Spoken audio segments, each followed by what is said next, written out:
All right, let's jump right in. You know, when we think about the huge tech rivalries happening today, we usually picture, I don't know, boardrooms in Silicon Valley, right? Or maybe some big new AI launch.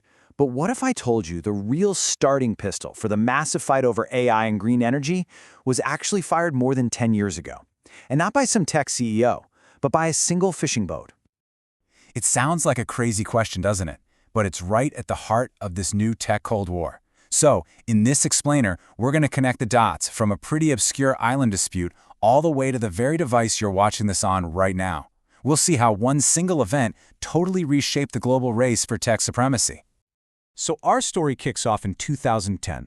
In this moment, it wasn't just another territorial spat. Nope.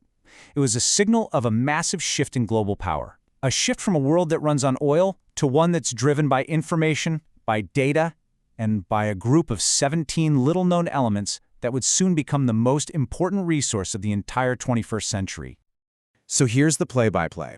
Out in the East China Sea, you've got these islands. Japan calls them Senkaku, China calls them Diaoyu. Both say they own them. Well, in September of 2010, the Japanese Coast Guard grabs a Chinese fishing captain in the area. Tensions spike, of course. But Beijing's response, it was something the world had just never seen before. It wasn't about sending warships. It was all economic. They just turned off the tap. They stopped all shipments of these things called rare earth elements to Japan. Just like that.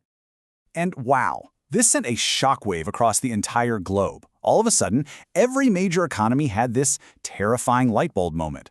They realized that China, which, get this, controlled over 90% of the processing for these materials, could literally use this as a weapon. They could hold the world's most advanced economies completely hostage just by cutting off the lifeblood of modern tech. The reaction was fast. I mean, really fast. Almost overnight, the US, Japan, and the EU completely changed their official stance. These weren't just some industrial materials anymore. No, they were now strategic national security assets. That puts them right up there with oil reserves, microchips, or military gear. The race was on. The global scramble to find and secure new supply chains had officially begun. Okay, so that just begs the question, right? What in the world are these things that can bring entire countries to their knees? Let's peel back the layers and look at the actual science behind all this strategy. So, in a nutshell, rare earths are just a group of 17 metallic elements. And here's the funny thing. Despite the name, they aren't actually all that rare in the ground. But, and this is a huge but, they are incredibly hard to find in big enough clumps to make mining worthwhile. And they're even harder to separate from each other, which, as we'll see, is where the real power comes from. Okay, so here's where it gets really interesting. Not all rare earths are the same. You've got what are called light rare earths. They're used for things like those super powerful magnets in electric cars. You can find reserves of these in places like the US and Brazil. But then you have the heavy rare earths, and these are the big ones. They're even more critical for things like making sure your electronics don't overheat or for creating those really vibrant colors on your phone screen. And guess what? The easiest places to get these are almost exclusively in southern China, in this really unique type of soil. It's like a geological jackpot, and it gives Beijing this incredible strategic chokehold. Let's make this super concrete so you can see how they're all around you. You know those powerful but super lightweight magnets inside an EV motor or a giant wind turbine? That's neodymium.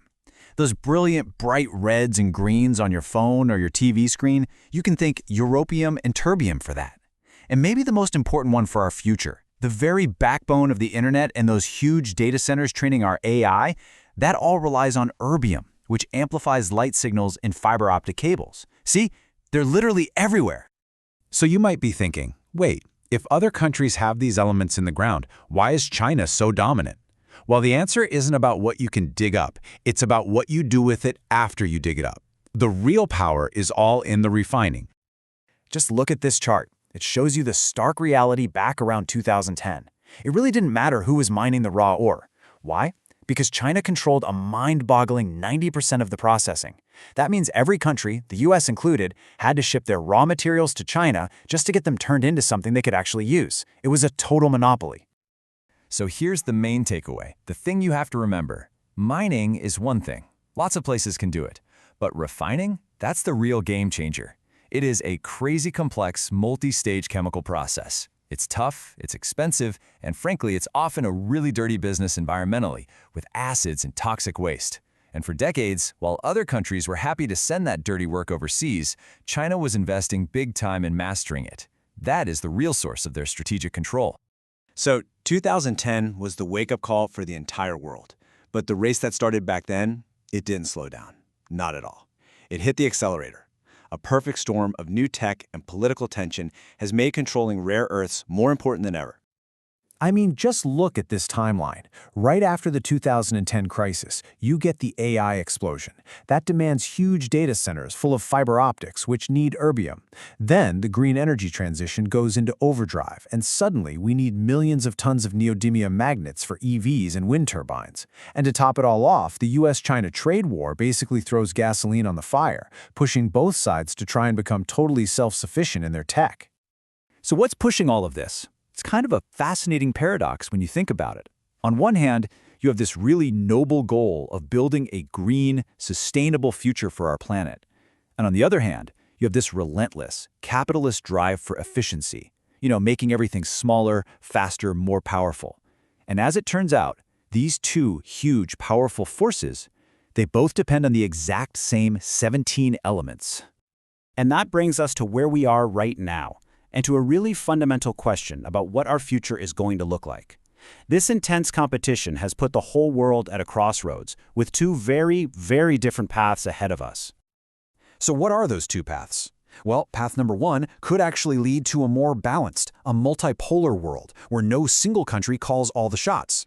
The fear of being cut off from supplies forces the West to diversify, to team up with countries like Brazil or Australia to build new, more resilient supply chains. But there is another, much darker path.